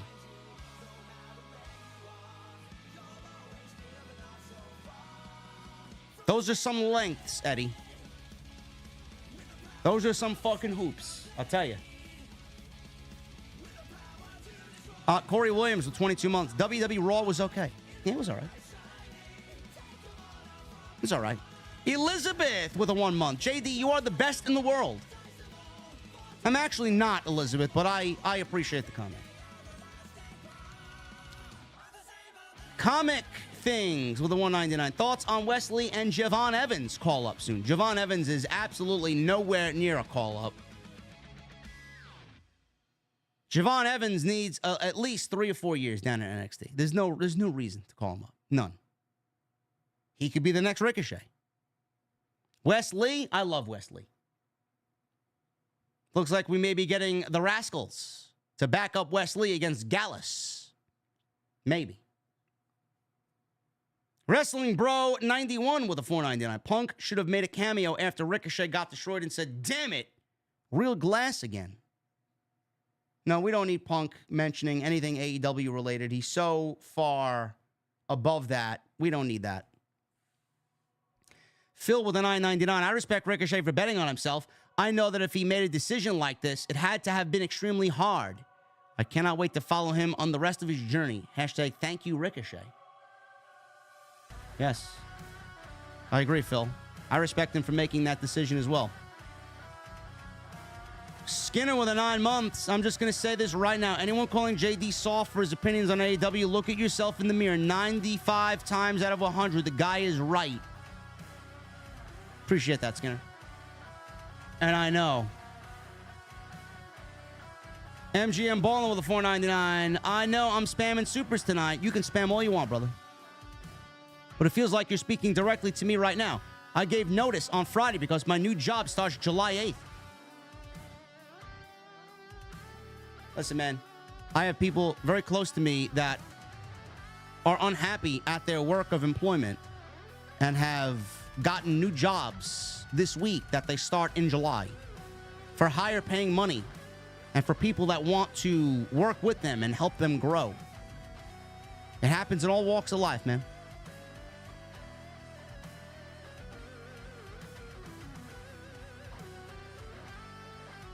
Blurred the Nerd with a $5 super chat. I wonder what Finn is going to do with that key tonight. Well, I don't know. He wrestled Drew McIntyre. Who the fuck knows where the key is and where Dominic is? Kel Mickens with a $20 super chat. Thank you, Kel. Had to do the same as you and Ricochet, JD. I left a job that no longer valued me and demoted me, enrolled in law school, and just finished my first year. I feel more value than I ever felt at that job. Always bet on yourself. Absolutely. Kel, you got the comment of the night. Comment of the night from Kel Mickens. Always bet on yourself. Phil with a $9.99. Thanks, Phil. I can learn something from Ricochet. I need to start betting on myself. I'm 26 and I've been at a job for the last 8 years that simply doesn't give me the respect I deserve. I hope to find a new one soon. Keep looking, bro. I don't know what you do for work, but keep looking. If you feel underappreciated, undervalued, underpaid, disrespected, no room for growth or improvement, work for people that don't want to see you grow, get out. The feeling you get when you come home, man, that's a terrible feeling when you know you had an unsatisfactory day. When you could have given that energy to something else, man. It's such a soul sucker. I've been there, man. I've been there.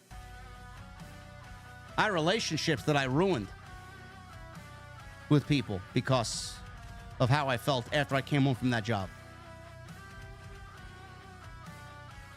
The Joker's voice with the $10 super chat. Drew not leaving with the title, not a bold prediction. Punk foils Drew's plans. Alba Fire and Aladon could be the only Scots leaving the PLE with gold. Jameson before bartending tonight. Hail OTS. Joker's voice. Thank you, brother. Can't go wrong with some Jameson, man. And no, Bianca and Jade are not losing those titles. Lewis with a new membership. Lewis, thank you for the membership, bro. I thought you were a member. I'm not sure if I remember you being a member or not, but I appreciate you.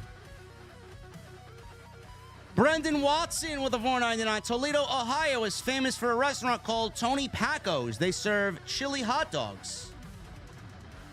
I love a good chili dog. If that's all they're known for, I don't know who the fuck would want to go to Toledo, Ohio.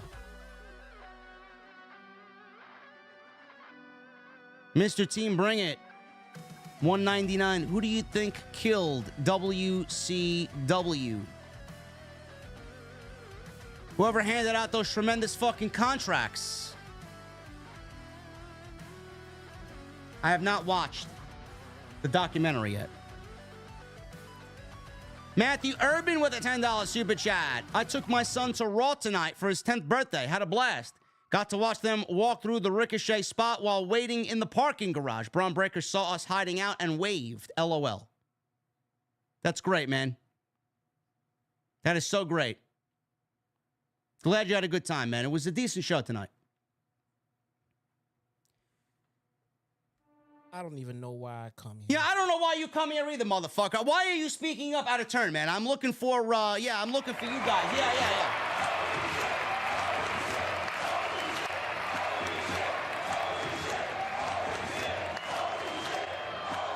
David M with a $100 super chat. Thank you, David M, for coming in big. He says, this is why I like being rich. Regardless of blue chew or no blue chew, women will tell you you are great in bed. No such thing as an ugly millionaire. Oh, my goodness. David M, why don't you tell us how you're really feeling, brother?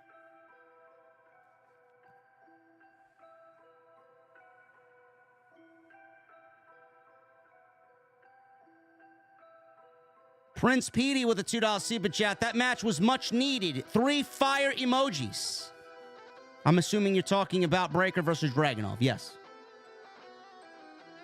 Outsider with a $5 super chat. They say Ricochet should have been WWE champion. I'm still pissed that Nakamura didn't have a title run. His popularity was hot and Vince killed it. Yeah. Another guy that the WWE ecosystem just completely passed by. Whenever his contract is up, he's got to get out as well. Justin Combs with a 199. JD, what class are you playing in the final shape? I am a hunter, always. I just got the new exotic trace rifle today. And I'm working on the Kvastov exotic auto rifle, but I hear it's bugged. OTS Tribal Queen with 30 months, celebrating 3 years in the venue. 30 months VIP, and in 6 months, God willing, an OTS champion. Love to see it, OTS Tribal Queen. Thank you guys for all the support, man. Team Bring It, 199. JD, if you were a wrestler, what would your name be?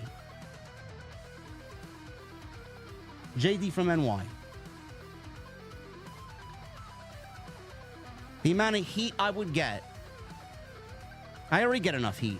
I don't want any more heat. I get heat. You know, believe it or not, I get heat from my wrestling opinion, man. You got people on social media who think they know me. You didn't break bread with me, motherfucker. Who the fuck do you think you are? You didn't sit at the bar with me having an ice cold beverage. Who the fuck do you think you are? You don't know me.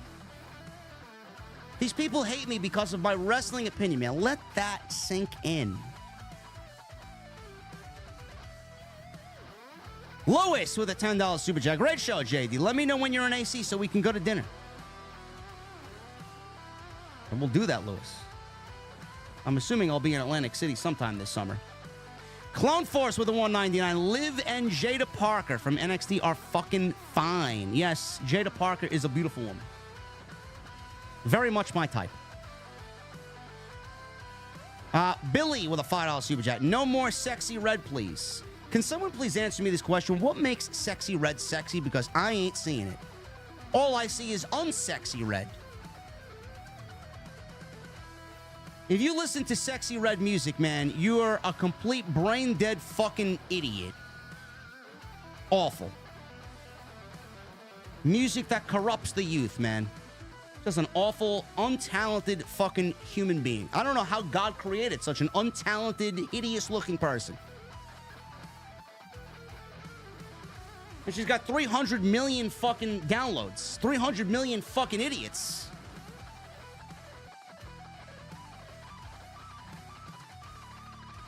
Dylan Loghern with a 2. Do you like Karrion Kross? Yes, I do.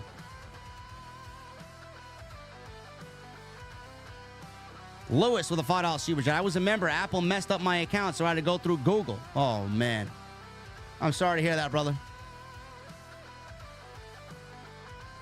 And Ryoku with a $2 super chat. Have you played Final Fantasy VII Rebirth? Bro, I ain't playing anything until I fucking beat the final shape.